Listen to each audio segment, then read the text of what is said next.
Elon plus पर check किया है आज? एलन प्लस पर जो स्टडी मटेरियल मैं सेंड करता हूँ वहां पर चेक किया आपने आज? अरे पढ़ाने के बाद जहां पर पीडीएफ आपको मिलती है उस जगह पर आप लोगों ने चेक किया है? हाँ, तो आज चेक कीजिएगा। मैंने इवोल्यूशन और डिजीज की सारी पीडीएफ सेंड कर दी है। अभी आप लोग चेक कर सकते हो क्या? अगर चेक कर सकते हो तो एक बार चेक करके मुझे बताइए।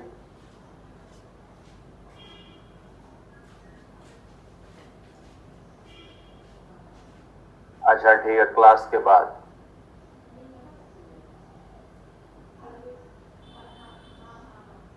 मॉड्यूल नंबर नहीं, जो बच्चे डिमांड कर रहे थे कि इवोल्यूशन और डिजीज की जो भी स्लाइड्स हैं या जो पीडीएफ हैं वो अगेन सेंड करो, तो फिर मैंने उस पर सेंड किया है आज मॉर्निंग में।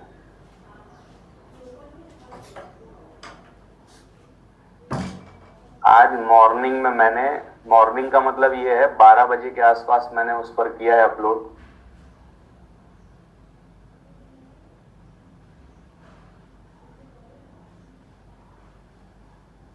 डोमेस्टिकेशन, ये इवोल्यूशन जिस मॉड्यूल में है उसी में लास्ट वाला चैप्टर है डोमेस्टिकेशन।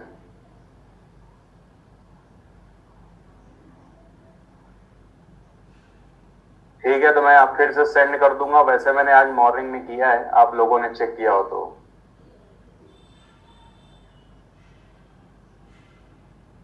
इस चैप्टर से एक क्वेश्चन आता है, अगर आता है तो, जरूरी नहीं है कि आएगा ही। ऑफलाइन हो सकता है अगस्त में स्टार्ट हो जाए, लेकिन सारी कंडीशंस नॉर्मल रही तो।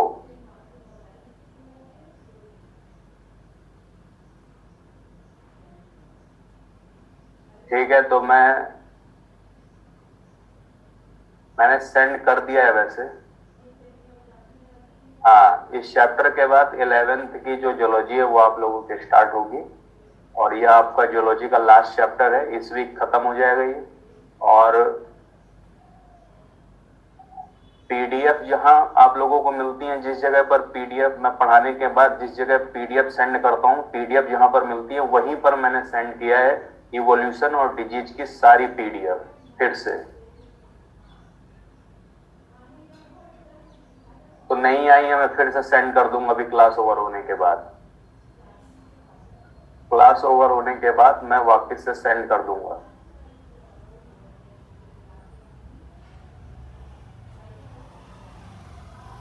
वर्क फ्रॉम होम WFH का मतलब है, वो आपसे रिलेटेड नहीं है, तो क्लास के बाद देख लेना आप लोग। अब सुनिए, इस चैप्टर से रिलेटेड कुछ इंफॉर्मेशन है, वो मैं आपको बता रहा हूं, सुन लीजिए। चैट में उंगलियां चटपटाते रहते हो, इसी वजह से जो मैं बोलता हूं वो समझ ही नहीं आता तुम लोगों को कि मैं क्या बोल रहा हूं।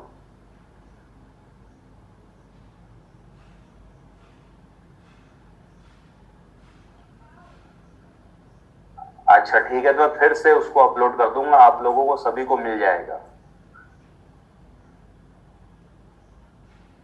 अरे रुमाल क्यों लगाए हो, अभी तक ये नहीं पता? प्लास्टर पड़ा हुआ है ऊपर, इस वजह से।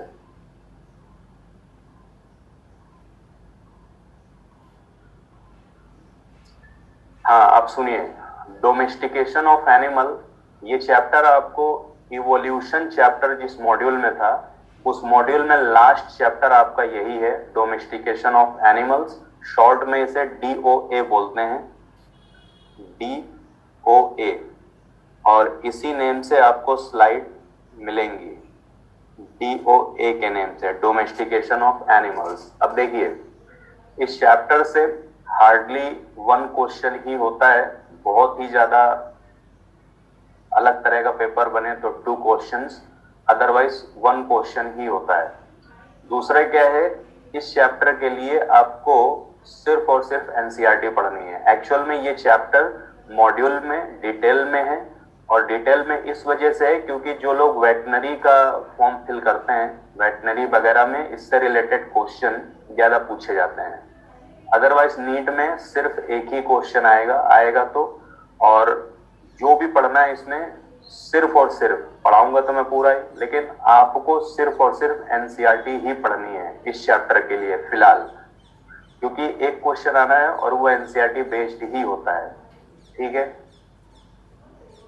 एनसीईआरटी में कौन सा है ये चेक कर लेना, मिल जाएगा उसमें। अब देखिए मैं स्टार्ट कर रहा हूं इसको, सुनिए आप लोग। हाँ, कोई ज्यादा इसमें जरूरत नहीं है नोट्स वगैरह बनाने की, क्योंकि इसमें क्या है कि बहुत ज्यादा कुछ खास चैप्टर है नहीं और बड़ा आसान चैप्टर है। देखिए, तो सबसे पहले यहाँ पर एक टर्म है जो कि लिखा हुआ है डोमेस्टिकेशन। अब सुनिए, लेकिन इसमें एक टॉपिक ऐसा है एनिमल ब्रीडिंग, वो समझने वाला भी बहुत है, अभी आपको खुद से पता लग जाएगा। बाकी चीजें तो इसमें रटने वाली हैं, ब्रीडिंग थोड़ा सा समझने वाला है। तो सबसे पहले एक टर्म है यहाँ पर डोमेस्टिकेशन, जहां पर भी थोड़ा सा टेक्निकल या टफ वर्ड है वहां पर मैंने उसको हिंदी में लिख दिया है।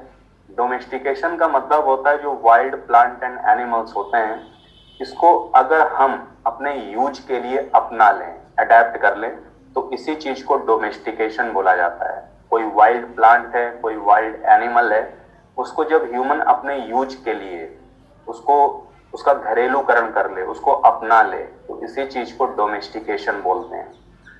अगर ये क्वेश्चन आ जाए कि सबसे पहले ह्यूमन ने किस एनिमल का डोमेस्टिकेशन किया था, जैसे काउ, बफेलो, डॉग, हॉर्स, इन सब का डोमेस्टिकेशन होता है, लोग अपने यूज के लिए रखते हैं।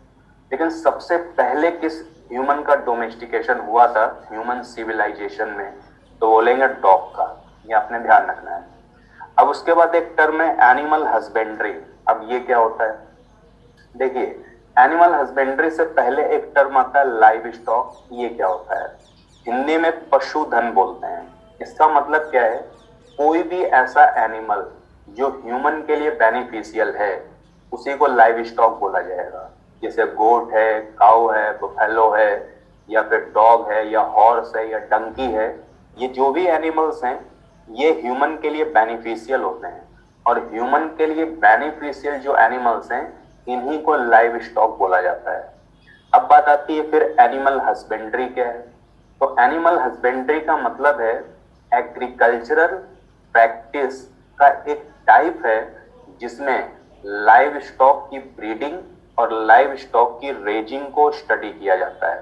फिर से और आसान लैंग्वेज में समझिए, देखिए एनिमल हस्बेंड्री एक ऐसी एग्रीकल्चरल टेक्निक है या कृषि पद्धति है या एग्रीकल्चर प्रैक्टिस है जिसमें लाइव स्टॉक की ब्रीडिंग को और लाइव स्टॉक के नंबर को इंक्रीज कैसे किया जाए, इन चीजों को स्टडी किया जाता है।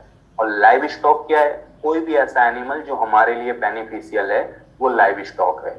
तो लाइव स्टॉक में जो ब्रीडिंग मेथड्स होते हैं डिफरेंट डिफरेंट टाइप के, लाइव स्टॉक के नंबर को इंक्रीज करना, इन्हीं चीजों को स्टडी करते हैं हम एग्रीकल्चर प्रैक्टिस में, और इसी को एनिमल हस्बेंड्री बोला जाता है। या यहाँ पर अगर ये पूछा जाए हस्बेंड्री टर्म क्यों आया, तो सीधी सी बात है, जिस तरीके से हस्बैंड अपनी वाइफ की केयर करता है, उसको प्रोटेक्शन देता है, ठीक उसी तरीके से जब ह्यूमन लाइव स्टॉक या कैटल्स को केयर करे, उनकी ब्रीडिंग को देखें या ब्रीडिंग करवाएं या उनके नंबर को इंक्रीज कराएं, तो फिर इसी चीज को एनिमल हस्बेंड्री कह देते हैं।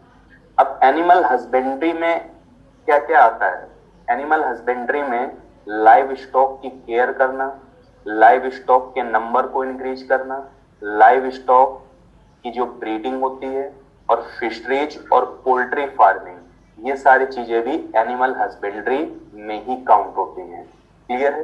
तो सबसे पहले डोमेस्टिकेशन क्या है, देखिए कोई भी एनिमल कोई भी वाइल्ड प्लांट है या वाइल्ड एनिमल है, उसको अगर ह्यूमन अपने यूज के लिए उनको रख ले, उनको अपना ले, यही डोमेस्टिकेशन है। पहला डोमेस्टिकेटेड एनिमल डॉग था। लाइव स्टॉक क्या है, कोई भी एनिमल जो हमारे लिए बेनिफिशियल है, अब उसको लाइव स्टॉक बोलेंगे। तो काऊ, बफेलो, डॉग, हॉर्स, डंकी, ये सब लाइव स्टॉक है। एनिमल हस्बेंड्री क्या है, एनिमल हस्बेंड्री का मतलब है लाइव स्टॉक में जो ब्रीडिंग मेथड्स होते हैं उनकी स्टडी करना और लाइव स्टॉक के नंबर को इंक्रीज करना, इसी को एनिमल हस्बेंड्री बोला जाता है। या जिस तरीके से एक हस्बैंड अपने वाइफ की केयर करता है, उसको मैनेज करता है, उसको प्रोटेक्शन देता है, ठीक उसी तरीके से जब ह्यूमन लाइव स्टॉक के नंबर को इंक्रीज कराए, लाइव स्टॉक में जो ब्रीडिंग्स होती हैं उनको करवाए, तो फिर इसी को एनिमल हस्बेंड्री बोलेंगे। अब एनिमल हस्बेंड्री से कभी कभी हमें यह लगता है कि इसमें सिर्फ जो कैटल होते हैं उन्हीं का बात होती है, लेकिन ऐसा होता नहीं है। एनिमल हस्बेंड्री में पोल्ट्री फार्मिंग भी एनिमल हस्बेंड्री में ही आता है, फिशरीज भी एनिमल हस्बेंड्री में आता है, लाइव स्टॉक में ब्रीडिंग हम करवा रहे हैं, लाइव स्टॉक के नंबर को इंक्रीज कर रहे हैं, लाइव स्टॉक की केयर कर रहे हैं, ये सब भी एनिमल हस्बेंड्री में ही काउंट होता है। अब जैसे मान लीजिए आपने एक काऊ को पकड़ा, आप उसको अच्छा खाना दे रहे हो, उसकी केयर कर रहे हो, उसको रिप्रोडक्शन करा रहे हो, उनकी प्रोजेनी को प्रोड्यूस करा रहे हो, तो ये एक तरह का लाइव स्टॉक है। ऐसे अगर मछलियां पाल रहे हो, ये भी एक तरह का ये भी एक तरह की एनिमल हस्बेंड्री है। और जो पोल्ट्री फार्मिंग है, ये भी एक तरह का एनिमल हस्बेंड्री का ही टाइप है। अब उसके बाद देखिए अगला जो है यहाँ पर सुनिएगा, ये तीनों ही पॉइंट एनसीईआरटी से लिए गए हैं। देखिए टोटल लाइव स्टॉक वर्ल्ड में जितना है, लाइव स्टॉक का मतलब तो समझ गए ना, कोई भी एनिमल जो हमारे लिए बेनिफिशियल है वो लाइव स्टॉक ही है। तो वर्ल्ड में जितना लाइव स्टॉक है उसका 70% अकेले इंडिया और चाइना में है। लेकिन पर एनिमल अगर प्रोडक्टिविटी देखी जाए तो ये इंडिया और चाइना के लाइव स्टॉक की सबसे कम है। क्यों? क्योंकि लाइव स्टॉक से जो भी हमें प्रोडक्ट मिलते हैं पूरे वर्ल्ड में, उसका सिर्फ 25% ही इंडिया और चाइना के लाइव स्टॉक से मिलता है। तो इसका मतलब क्या हुआ कि पूरे वर्ल्ड में जितने लाइव स्टॉक हैं, मान लीजिए पूरे वर्ल्ड में 100 लाइव स्टॉक हैं, तो 70 लाइव स्टॉक आपको इंडिया चाइना में मिलेंगे। लेकिन 100 लाइव स्टॉक से जितनी पैदावार हो रही है, जितनी चीजें हमें मिल रही हैं, उसका सिर्फ 25% ही हमें इंडिया चाइना के लाइव स्टॉक से मिलता है। तो इससे प्रूफ हो गया कि इंडिया और चाइना के लाइव स्टॉक की जो प्रोडक्टिविटी है वो बहुत ही लो है। तो ये आपको डेटा यहाँ पर ध्यान रखना है। अब उसके बाद ये जो टर्म है ब्रीड, ये अभी बार बार यूज होने वाला है और ये बहुत ही इंपॉर्टेंट टर्म है, इसे ध्यान से सुनिएगा। ब्रीड को हिंदी में नस्ल बोलते हैं, ठीक है, इसे ध्यान से सुनिएगा, ये बहुत ही इंपॉर्टेंट टर्म है, ये बार बार यूज होगा। और इस चैप्टर में जो जान है वो एनिमल ब्रीडिंग के जो मेथड्स हैं उसी में जान है थोड़ी बहुत, बाकी सब तो कर ले जाओगे।